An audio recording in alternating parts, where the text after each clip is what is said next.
नमस्कार दोस्तों। अ, मैं आज आपके सामने एक कल जो एग्ज़ाम हुआ है बीपीएससी ऑडिटर का, उस एग्ज़ाम का पेपर एनालिसिस करने आया हूँ। एनालिसिस इन द सेंस कि मैं आपको ये बताने नहीं आया हूँ यहाँ पे कि मैं आपको ये बिल्कुल बताने नहीं आया हूँ यहाँ पे कि जो इसका आंसर ये है, बी है, सी। मैं सॉल्व करने नहीं आया हूँ। सॉल्व करना वाला होता है वो मैं करने, मैं सिर्फ एनालिसिस कर रहा हूँ। मैं बता रहा हूँ कि आप अगली बीपीएससी जो 72वीं होने वाली है उसके लिए इस पेपर को देख के क्या स्ट्रेटजी रन कर सकते हो and how can I help you, right. ये चीज़ मैं बताने वाला हूँ, ठीक है। तो हम थोड़ा सा पेपर एनालिसिस करते हैं। तुम ध्यान से देखना, तुमको ठीक से समझ में आएगा कि तुम फेल क्यों हो रहे हो। यदि प्रीलिम्स में हो रहे हो तो, चाहे कोई भी बच्चा यदि फेल हो रहा है प्रीलिम्स में, तो क्यों हो रहा है देखो ध्यान से। हम क्या करते हैं, हम साइंस ध्यान से पढ़ते हैं। तुम देखना तुम्हारी गलती कहाँ होती है, तुम कभी ध्यान से देखना। हम ठीक से साइंस पढ़ रहे हैं, हम ठीक से हिस्ट्री पढ़ रहे हैं, हम ठीक से बिहार स्पेशल्स पढ़ रहे हैं, और हम ठीक से ज्योग्राफी पढ़ रहे हैं, ठीक से पॉलिटिकल साइंस पढ़ रहे हैं और करंट अफेयर कर रहे हैं। इतना ही करके जाते हैं एग्जाम के लिए। लेकिन प्रॉब्लम क्या है कि इसमें से क्या होता है, कई बार इसी में से वो चेंज कर देते हैं। कई बार वो तीन तरीके से स्ट्रेटजी अपना रहे हैं पेपर पूछने में। पहला बात चीज़ ये कर रहे हैं, कई बार वो साइंस के पेपर क्वेश्चन अच्छे पूछ देते हैं और हार्ड दूसरी बार कम कर देते हैं। फिर कई बार हिस्ट्री हार्ड कर देते हैं, कई बार पॉलिटिकल साइंस हार्ड कर सकते हैं, कई बार इकोनॉमी हार्ड पूछ सकते हैं। जो 71वीं का जो पेपर था उसमें क्या था कि इस तरीके से एक इकोनॉमी टाइप का सवाल जो था, जो डेटा बेस्ड था, लगभग लगभग लगभग 30 के आसपास दे दिया था और उसी से बच्चे फंस गए। करंट का भी लेवल था लगभग वही बात है भाई। वो कर क्या रहे हैं, शॉकिंग। तो हमको क्या करना चाहिए, बट हर एक पेपर में कुछ ऐसे लेवल के सवाल होते हैं जो आप सॉल्व कर सकते हो ईजिली, ठीक है। हम आपको वही दिखाने वाले हैं सिर्फ कि आप कौन से क्वेश्चंस को सॉल्व कर सकते हो और कौन किसको नहीं कर सकते, ठीक है। तो चलिए हम देखते हैं किसे छोड़ देना चाहिए। देखिए यहाँ पे मैं थोड़ा इसको छोटा कर दूँ ताकि मैं जल्दी जल्दी इसको बता सकूँ। देखो आपको पहला नंबर सवाल दिख रहा है कि राजकोषीय घाटा ये है, वित्तीय घाटा। आप ध्यान से देखना कि इसमें से सिर्फ एक चैप्टर से कितना सवाल पूछा है, यानी कि बीपीएससी प्रायोरिटी पे रखे हुए। 71 में भी यही था ये चीज़, ठीक है। राजकोषीय घाटा, फिर वित्त वर्ष 2026 के लिए राजकोषीय घाटा कितना है, जीडीपी में इतना, ये तो सिंपल सवाल है, ठीक है। अच्छा, अब इसमें एक चीज़ कुछ लोग कह रहे हैं कि ये तो बहुत पुराना है। नहीं, 2009 के बाद का पूछा है, इसका मतलब ये नहीं कि 2009 के बाद का। बेसिकली जब आप बजट इकोनॉमी सर्वे खोलोगे ग्राफ, तो वहाँ पे ये चीज़ दिखती है। एकदम ऐसे ग्राफ बनाते हैं, 4-5 साल का पीछे का भी कंपेयर करके देते हैं, तो वहीं से वो उठाते हैं एकदम ओरिजिनल। अब गया वो जमाना जब आप रट रटा के काम चल रहा था, ठीक है। तो अब तो भाई प्रॉब्लम होने वाली है। तो ऐसे मैं बजट इकोनॉमी सर्वे अच्छे से करा रहा हूँ, बिल्कुल लाइन बाय लाइन वहाँ पे, ठीक है। ये सवाल जो है भाई इजी तो नहीं है, मैं तो ज़रूर कहूँगा कि हार्ड है और obviously in the real examination तो ये तो हार्ड ही सवाल है। चलो दूसरा सवाल मैं दिखाता हूँ आपको। देखो स्वामित्व योजना पूछा है, ये आसान है। तीसरा देखते हैं। देखो ये भी पूछा है जून 2025 में, ये करंट अफेयर का सिंपल क्वेश्चन है, करंट इस वाला आसान पूछा है यहाँ पे। अगला देखते हैं, निम्नलिखित में से निम्नलिखित राज्यों और योजनाओं का मिलान करने। तो ये भी करंट में जो पढ़ रहे हैं वो आराम से कर लेंगे।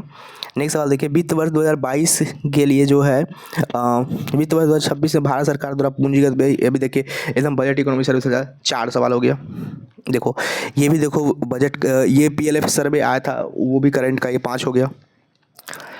2023 में कितना रहा एफडीआई आउटफ्लो, 6 हो गया। ये देखो सब एक चैप्टर से सिर्फ कितना पूछ रहा है सवाल। बिहार में कौशल विकास के लिए संकल्प योजना, ये भी जो था वो इकोनॉमिक सर्वे मेंशन था, तो 8 हो गया। देखिए 9 नंबर जल जीवन मिशन के बारे में पूछा है, तो ये तो पुराना है, तो इस तो किसी से भी हो जाएगा।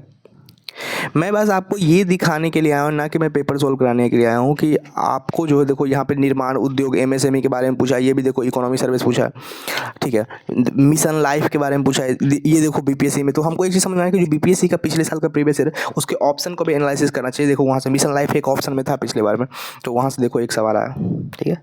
फिर देखो यहाँ पे 1 2 3 देख रहा है, जीएसबीए के बारे में पूछा है, ठीक है। मिथिला मकान है तो आसान है, ठीक है। युवा कार्य शक्ति कार्यक्रम के बारे में पूछा, ये देखो उसी का सबका साथ सबका बीमा वाला ये जो संशोधन आया था, सबका बीमा सबकी रक्षा, ये जो एक आया था, ये भी इकोनॉमी सर्वे में मेंशन था। ऑरेंज इकोनॉमी, तो इकोनॉमी सर्वे मेंशन था ही, ठीक है। और ऑरेंज इकोनॉमी तो ऐसे फेमस हो चुका है, तब तो सबको पता। तो आप देख रहे हो, मैं आपको बस ये बताना चाह रहा हूँ कि भाई आप सवाल का लेवल देखो। पहली चीज़ हम यहाँ से ये लर्निंग लेकर जा रहे हैं अभी, वो लर्निंग ये है कि यदि आपको आपको इकोनॉमी सर्वे और बजट पे कमांड नहीं है तो आप भूल जाना कि पेपर निकाल पाओगे इस बार का। 72 में बीपीएससी आपके हाथ से चला गया, आप समझ लो ये बात। इकोनॉमी सर्वे, बजट, पीएलएफएस सर्वे और जो इकोनॉमी को जो डाटा बेस्ड क्वेश्चन है, यदि वो आपको नहीं आते हैं तो कलम कॉपी निकाल लो और लिख लो, पेपर आपके हाथ से गया। ये बात मैं अभी प्रेडिक्शंस कर रहा हूँ। और दूसरा चीज़ ये, अच्छा मैं ये क्यों कह रहा हूँ, क्योंकि देखने में हार्ड है बट होता ये बहुत आसान है, यदि आप ठीक से पढ़ लोगे तो कर लोगे। दूसरा चीज़ मैं आपको ये बताता हूँ, जो साइंस है ना, साइंस अब काफ़ी टफ पूछ रहे हैं भाई, साइंस का वही पूछ रहे हैं वही जाने, मतलब 12th लेवल तक का जाके साइंस पूछ रहे हैं। मैं जब साइंस का पेपर पर दिखा रहा हूँ ना, ठीक है, तो पॉलिटिकल क्वेश्चन तो देखो आसान ही है, कुछ नहीं इसमें डिस्कस करने लायक है ही। पॉलिटी सच में आसान है, मतलब जो थोड़ा सा ही पढ़ा है वो सोल्व कर लेगा। तो आसान चीज़ को हम डिस्कस करना भी नहीं चाहते, ठीक है। चलो, जैसे शांति अधिनियम, शांति एक्ट के बारे में आपने पढ़ा, तो सचमुच आसान है, काफ़ी आसान है।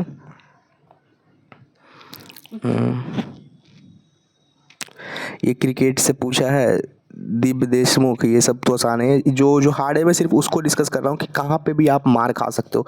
जो सेकेंड सेक्टर है जहाँ पे हम मार खा सकते हैं वो है मेरे साथियों साइंस का।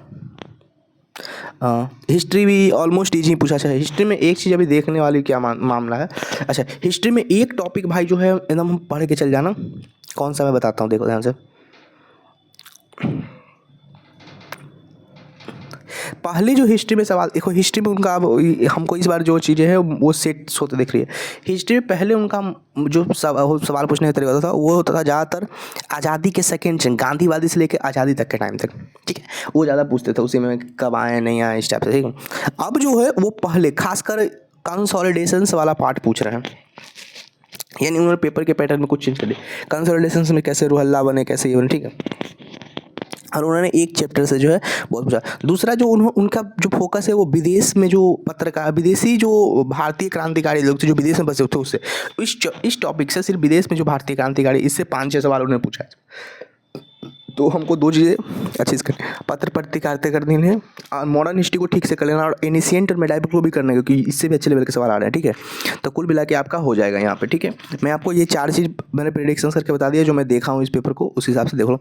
आप देखोगे कि एक से जैसे देखो, ये किस भाषा में गदर पत्रिका लिखी गई, 1980 में कहाँ पे था, युद्ध और इसकी नीति किसने अपनाई। तो ये तो खैर इसे एलोमेंटेशन नहीं बना सकते, वारन हेस्टिंग नहीं था, विलियम बेंटिंग, वेलेस्ली जॉन्स और ऐसा, ठीक है।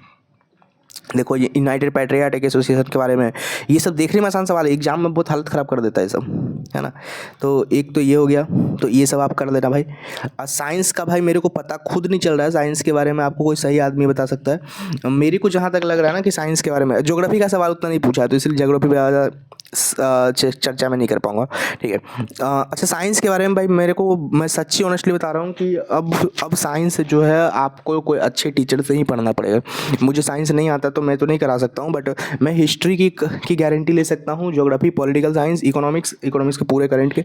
देखो भाई मैं बजट इकोनॉमी सर्वे अच्छे से करा रहा हूँ, इंडिया और बिहार का लगभग 10 घंटा लगेगा, उसमें मैं अच्छे से वीडियो बना कर दे रहा हूँ आपको। प्लीज़ सपोर्ट में, और कोशिश करते हैं कि और ऐसे आगे ही कुछ करते रहेंगे, ठीक है। बाकी ओवरऑल पेपर ईजी ही था, कुछ ऐसा बहुत हार्ड नहीं था कि हम डिस्कस करें, लेकिन हाँ साइंस का तो अच्छा लेवल पूछा ही है। लेकिन साइंस में क्या ना कि पहले देखो साइंस में प्रॉब्लम्स कहाँ थी ना, पहले एक क्या किया कि मतलब पहले था कि 70% आसान पूछते थे, 30% हार्ड पूछते थे। अब 50-50 कर दिया उन्होंने, 50 हार्ड 50 से। अच्छा 50 जो हार्ड आसान पूछ रहे हैं वो अंडर 10th लेवल तक पूछ रहे हो, जो हार्ड पूछ रहे हो 11-12 तक ले जा रहे हैं। अब भाई साइंस का तुम देख लेना बहुत ध्यान से, पेपर में बस एक चीज़ ध्यान रखना कि कम से कम दिमाग को स्थिर रखना, चाहे कुछ भी हो जाए, बहुत फास्टली सॉल्व नहीं करना पेपर, ठीक है। हमको लगेगा कि हल्का सा भी डाउट है उसको छोड़ेंगे, हालांकि टाइम तो नहीं बचेगा। ई ऑप्शन में दिया है शायद, पता नहीं टाइम नहीं बढ़ाया उन्होंने, तो वही है। चलो थैंक यू भाई, मेरे को बस यही बताना था आपको, ना कि कोई पेपर एनालिसिस करना था। मैं आंसर बताया क्या करूँगा, अब तो चैट जीपीटी का, गूगल का ज़माना, कोई भी आंसर खोल ले, और बनाने वाले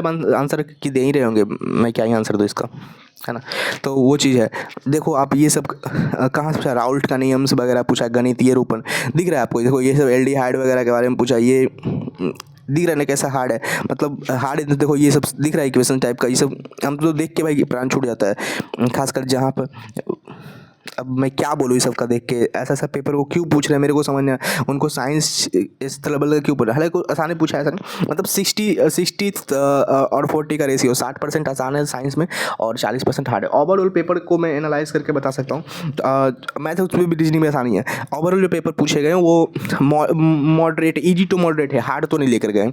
हाँ, हार्ड पूछे हैं किस चीज़ में, इकोनॉमी में जो सवाल है ना, डिसाइड देखो क्या है ना, तुम समझने की ये बात तुम जितना जल्दी समझ लोगे। भाई मैंने इतने यूपीएससी के पेपर दिए हैं अभी तक, कुल मिला के लगभग 10-12 पेपर यूपीएससी में दे चुका हूँ। अलग अलग एग्जाम मिला के, आईएएस हो गया, एनडीए, सीडीएस, ये सब मिला के मैं 12 पेपर दे चुका हूँ। तो मैं आपको गारंटीज कह सकता हूँ कि पेपर इस बात पर डिसाइड नहीं हो रहा कि कौन सवाल सबको आ रहा है।